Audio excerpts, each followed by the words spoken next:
have the courage to embody the core principles of our dream boss, we start to look at the world and our place in it with a whole new perspective.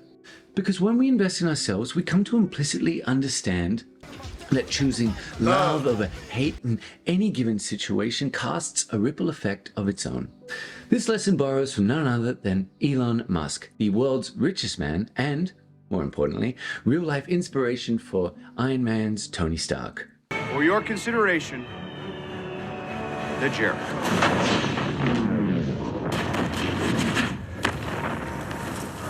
Now, while Musk's words might ring hollow in the wake of his Twitter takeover, and we all agreed that we should try to amplify empathy, and so I wrote Amplify Empathy.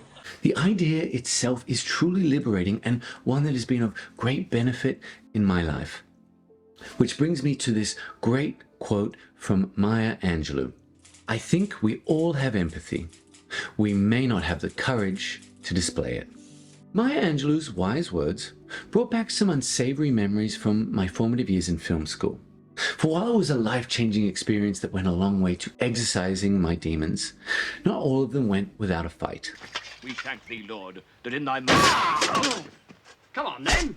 What? How about you? You see, I was the kind of person who didn't pull any punches when it came to expressing my unique thoughts and opinions. And when it came to rough-cut screenings or draft read-throughs, I was particularly vocal in expressing my 2 cents, a habit known to induce tears and bruised egos. At no point in your rambling, incoherent response were you even close to anything that could be considered a rational thought. Everyone in this room is now dumber for having listened to it. I award you no points, and may God have mercy on your soul. I told myself that the tough love, a technique borrowed from my cinematic heroes, was a requisite part to progress. And while there's evident truth to this, the fact of the matter remains that I didn't have the courage to choose the high road, to find something constructive to feed the conversation.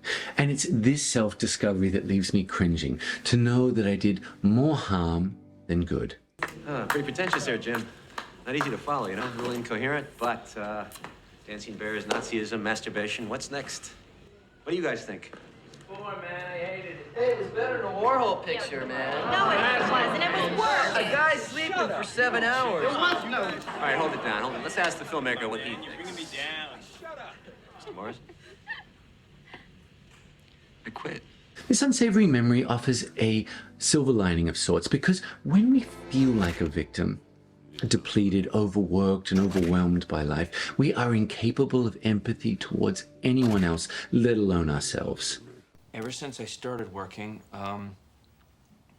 every single day of my life has been worse than the day before it.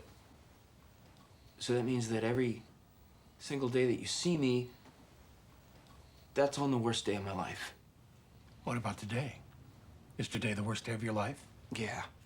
Wow, that's messed up. But when we learn to put ourselves first, to treat ourselves with love and compassion, we can begin to favor empathy over antipathy like never before. A reality that brings to mind yet another gem from the late American poet Maya Angelou. I've learned that people will forget what you said. People will forget what you did, but people will never forget how you made them feel. This idea is particularly resonant when I reflect on just how the simple gesture of a stranger saying hello or offering a smile or unexpected compliment can leave me feeling on cloud 9. Because when we're able to see beyond our differences, we can connect to the life-affirming principle around our shared desire for meaning and fulfillment.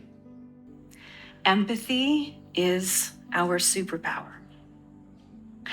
And since then, over the years, I've learned that empathy is actually really good for us. At the moment that we were holding hands, if my brain had been attached to an fMRI machine, the scan would have shown that the pleasure and reward centers of my brain were lit up, just like when somebody's eating a delicious piece of chocolate cake or is high on psychedelics. The reality is that when we're feeling this connection with another person, it's like a high to our brain.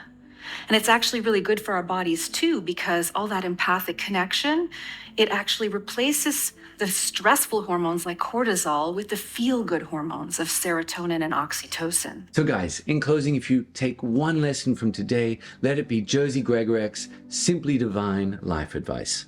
Hard choices, easy life. Easy choices, hard life.